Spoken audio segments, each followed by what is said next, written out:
Muy buenas noches, mis amados hermanos en Cristo.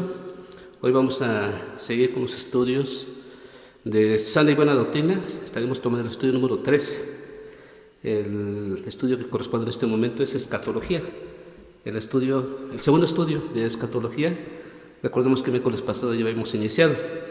Quiero tomar en cuenta algo que aparentemente no tiene nada que ver con la escatología, y me refiero a la ascensión. Este es el primer punto que quiero tomar en este momento, la ascensión. ¿Qué tiene que ver con la escatología la ascensión? Pues mucho. Ahorita se los voy a explicar, hablando de la segunda venida de Jesucristo. La segunda venida de Jesucristo es una venida simbólica o espiritual. No lo es. Ni es simbólica ni es espiritual. Tiene sentido espiritual, claro, pero no desemboca de esa manera, sino que Cristo viene de manera personal, no viene de manera espiritual, no viene de manera simbólica, viene en persona y vendrá el ejército celestial con él. Eso es lo que nos dice claramente la palabra de Dios. De ahí por qué quiero mencionar la ascensión. Para entender esta verdad, debemos volver a la ascensión de Jesús después de terminar su ministerio terrenal. En Hechos capítulo 1, en el versículo 11, nos habla precisamente de esto. Hechos 1:11 nos dice: los cuales también le dijeron: varones galileos, ¿por qué estáis mirando al cielo? Este mismo Jesús que ha sido tomado de vosotros al cielo, así vendrá como le habéis visto ir al cielo. En este precisamente momento de la ascensión es una referencia interesante de la segunda venida de Jesucristo, recalcando, hablando de la escatología. Los ángeles en este evento prometieron que Jesús regresaría tal como se había ido. Ascendió física y personalmente al cielo. Vendrá físicamente y personalmente a la tierra. No fue una desaparición, sino que los discípulos vieron a Jesús irse.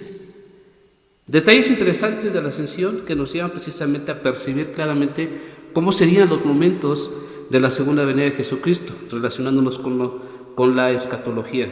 No sé, esto concuerda con la profecía del Antiguo Testamento. Uno de los pasajes del Antiguo Testamento que nos hablan de este evento en el Antiguo Testamento es precisamente el pasaje de Zacarías. En el capítulo 14, vamos a Zacarías capítulo 14, en el versículo 1. Zacarías 14:1 nos dice: he aquí, el día de Jehová viene, y en medio de ti serán repartidos tus despojos. En el mismo Zacarías capítulo 14, nada más que ahora vayamos al versículo 9. Zacarías 14:9 dice: y Jehová será rey sobre toda la tierra, en aquel día Jehová será uno y uno su nombre. La profecía de Zacarías solo puede cumplirse si Jesús regresa físicamente. Por lo tanto, necesitamos estar preparados. Necesitamos estar preparados para ese momento. El mismo Jesús lo expresa, que nosotros en el momento de su segunda venida tenemos que estar preparados. En Mateo, vamos a Mateo capítulo 25, versículo 13. Mateo 25:13 nos dice: velad, pues, porque no sabéis el día ni la hora en que el Hijo del Hombre ha de venir. Aquí utiliza el término velad, en el sentido de estar preparados. Más adelante en el versículo 29 y 30, seguimos en Mateo 25, nada más que ahora en el versículo 29 y 30 nos dice: porque al que tiene le será dado y tendrá más, y al que no tiene, aún lo que tiene le será quitado. Y al siervo inútil, echadle en las tinieblas de afuera, ahí será el lloro y el crujir de dientes. Nuevamente, de una manera tremenda, pero nos está hablando de que tenemos que estar preparados para cuando ese momento, para cuando ese evento llegue y se lleve a cabo en nuestras vidas. Debemos animarnos, debemos estar preparados, sí, pero también debemos de animarnos a vivir y servir como nos lo mandó el Señor Jesús. En Filipenses, voy a pedirles que vayamos a Filipenses en el capítulo 2, versículos 12 y 13, nos dice: por tanto, amados míos, como siempre habéis obedecido, no como en mi presencia solamente, sino mucho más ahora en mi ausencia, ocupaos en vuestra salvación con temor y temblor, porque Dios es el que en vosotros produce así el querer como el hacer por su buena voluntad. Y aquí entramos al segundo de 5 puntos que quiero tratar en este momento. Recalco, la escatología es muy amplia.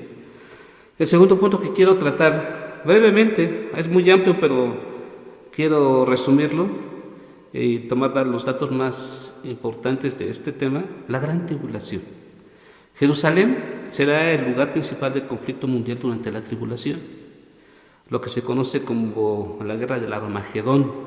Fuerzas militares del mundo se reúnen en el valle de Megiddo, es decir, Armagedón, para luchar contra Jerusalén. Regresando a Zacarías, a las profecías del Antiguo Testamento de Zacarías, en el capítulo 14, versículos 1 al 4, vean lo tremendo de este evento. Zacarías 14, 1 al 4 dice: He aquí, el día de Jehová viene, y en medio de ti serán repartidos tus despojos, porque yo reuniré a todas las naciones para combatir contra Jerusalén, y la ciudad será tomada, y serán saqueadas las casas y violadas las mujeres, y la mitad de la ciudad irá en cautiverio, mas el resto del pueblo no será cortado de la ciudad. Después saldrá Jehová y peleará por aquellas naciones, con aquellas naciones como peleó en el día de la batalla. Y se afirmarán sus pies en aquel día sobre el monte de los olivos, que está enfrente de Jerusalén, al oriente, y el monte de los olivos se partirá por en medio hacia el oriente y hacia el occidente, haciendo un valle muy grande, y la mitad del monte se apartará hacia el norte y la otra mitad hacia el sur. Es un dato interesante de los inicios de la gran tribulación. La gran tribulación supone un tiempo de presiones, de aflicciones, de angustias de corazón y de perturbaciones en general. En Job capítulo 5, en el versículo 7, hablando de esto, nos dice: pero como las chispas se levantan para volar por el aire, así el hombre nace para la aflicción. Juan capítulo 16, en el versículo 33, también nos dice: estas cosas os he hablado para que en mí tengáis paz. Habla al pueblo de Dios, habla a la iglesia. En el mundo tendréis aflicción, pero confiad, yo he vencido al mundo. Una situación de tribulación no es una experiencia común en las personas que resulta de su pecado y rebelión contra Dios. Una situación de tribulación tiene que ver con el conflicto entre Dios y Satanás en el mundo. Así que la gran tribulación terminará con la segunda venida de Jesucristo. Cuando venga la segunda venida de Jesucristo, la tribulación, la gran tribulación terminará. En Daniel capítulo 7, versículos 13 y 14 nos dice: miraba yo en la visión de la noche, y he aquí con las nubes del cielo venía uno como un hijo de hombre, que vino hasta el anciano de días, y le hicieron acercarse delante de él. Y le fue dado dominio, gloria y reino, para que todos los pueblos, naciones y lenguas le sirvieran. Su dominio es dominio eterno, que nunca pasará, y su reino uno que no será destruido. Aquí estamos hablando precisamente del inicio del milenio. Está en la gran tribulación. Viene la segunda venida de Cristo, termina ese tipo de 7 años de tribulación e inicia el gobierno de 1000 años de Jesucristo aquí en la tierra. Se habla de 7 años de tribulación. Algunos lo han dividido como 3 años y medio de tribulación y 3 años y medio de gran tribulación. Esos son datos que, recalco, se tendría que hablar de mucho detalle, pero no tenemos mucho tiempo para ello. Pero bueno, algo que nos habla también en los tiempos de la escatología es la marca y el sello. Rápidamente quiero hablarles respecto a esto, la marca y el sello. Quiero iniciar con el sello. Estos sellados, la Biblia utiliza el término sellados, por Dios, son también propiedad suya. Se menciona en las Escrituras que recibirán su protección. De hecho, en este pasaje que quiero tomar en cuenta en este momento, Apocalipsis capítulo 9, en el versículo 4 menciona este detalle.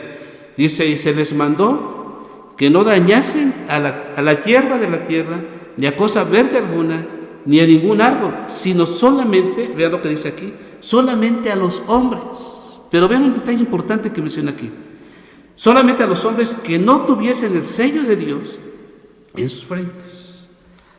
De los sellados se habla de aquellas personas que eran creyentes, que creyeron en los tiempos de la gran tribulación y fueron protegidos por Dios, según lo que vemos en este pasaje.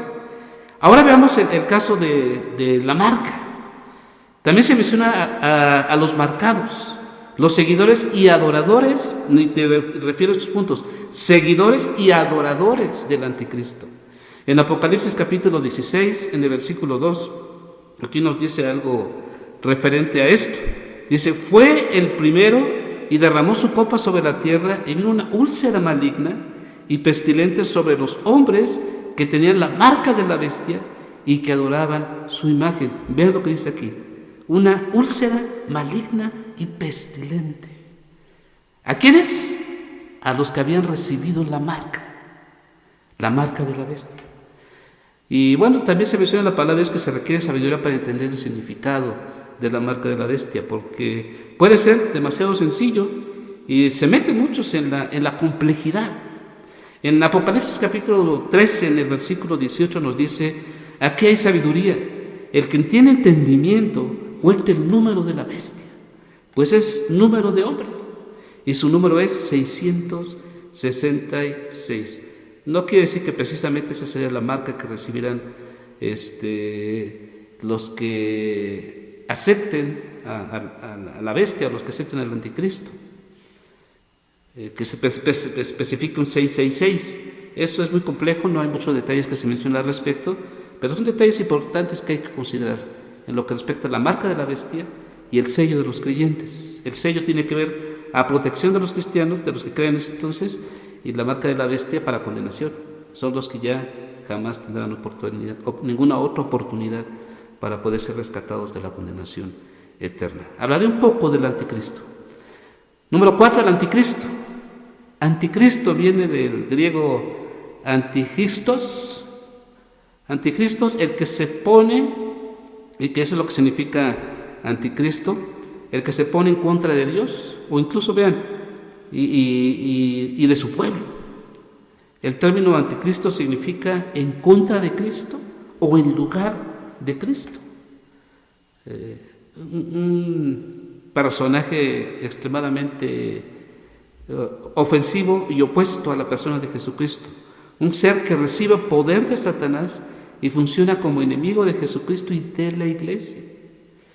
Esta figura, hablo del anticristo, se caracteriza por dos acciones importantes, siempre, pero en especial en ese momento, hablando de escatología, se caracteriza por dos acciones. La primera, engaña a muchos para impedir que adoren y busquen al Dios verdadero, y en segundo lugar, persigue al pueblo, a la iglesia de Dios, para impedir que proclamen la palabra en esos momentos importantes escatológicos. Y por último, rápidamente, para no alargarnos y que no se nos acabe el tiempo, número 5, ¿cuándo sucederá la segunda venida de Jesucristo? Muchos piensan que ya está muy próximo, pero son puntos a reflexionar para considerar que no es realmente así. ¿Por qué? Por lo siguiente, se los voy a mencionar. Nadie lo sabe. Y si muchos dicen que estamos próximos a ello, entonces es sinónimo de que efectivamente no lo es. Voy a mencionar 3 citas bíblicas. Las 3 se encuentran en el Nuevo Testamento. La primera es Lucas capítulo 12, versículo 40. Dice la palabra de Dios en este versículo, Lucas 12, 40. Dice, vosotros pues también estad preparados, porque a la hora que no penséis, el Hijo del Hombre vendrá. Y hay una frase interesante. Dice, porque a la hora que no penséis, en el momento en la que menos estemos pensando en eso, en ese momento será. Hechos capítulo 1, versículo 7. Hechos 1:7 nos dice, y les dijo, no os toca a vosotros saber los tiempos o las sazones que el Padre puso en su sola potestad, solo Dios lo sabe. Y por último quiero que tomemos en cuenta la cita que se encuentra en el Evangelio según Mateo, en el capítulo 24, versículo 42. Mateo 24, 42 nos dice, velad pues, porque no sabéis, notemos nuevamente esto, porque no sabéis a qué hora ha de venir vuestro Señor. Resalto esta frase, no sabéis a qué hora ha de venir vuestro Señor. Así que no nos pongamos a hacer cálculos de cuándo será ese momento, o no nos pongamos a imaginarnos y a decir o especificar en qué momento será. No podrá ser posible. Y bueno, pues quiero terminar. Esto es muy amplio. Procuremos prepararnos y estudiar siempre con el respaldo bíblico y que esto sea un motivo de inspiración para vivir santamente, esperando con fe el retorno de nuestro gran Rey. La escatología es un tema muy amplio, muy complejo, pero también muy amplio. Por lo tanto, recalco, no pretendo haberlo dicho todo. Hay mucho más que decir. Yo lo he resumido lo más que se pueda. He mencionado los detalles quizá más importantes y más valiosos de ese momento, de este tiempo escatológico, pero no pretendo haberlo dicho todo. Y pues los exhorto y los motivo a que estudiemos y reflexionemos mucho en este tema, en esta doctrina. Hay mucho más que enseñar, pero espero que esta información sea de mucha ayuda para todos y cada uno de nosotros. Pues bueno, pues terminamos y que el Señor nos siga bendiciendo.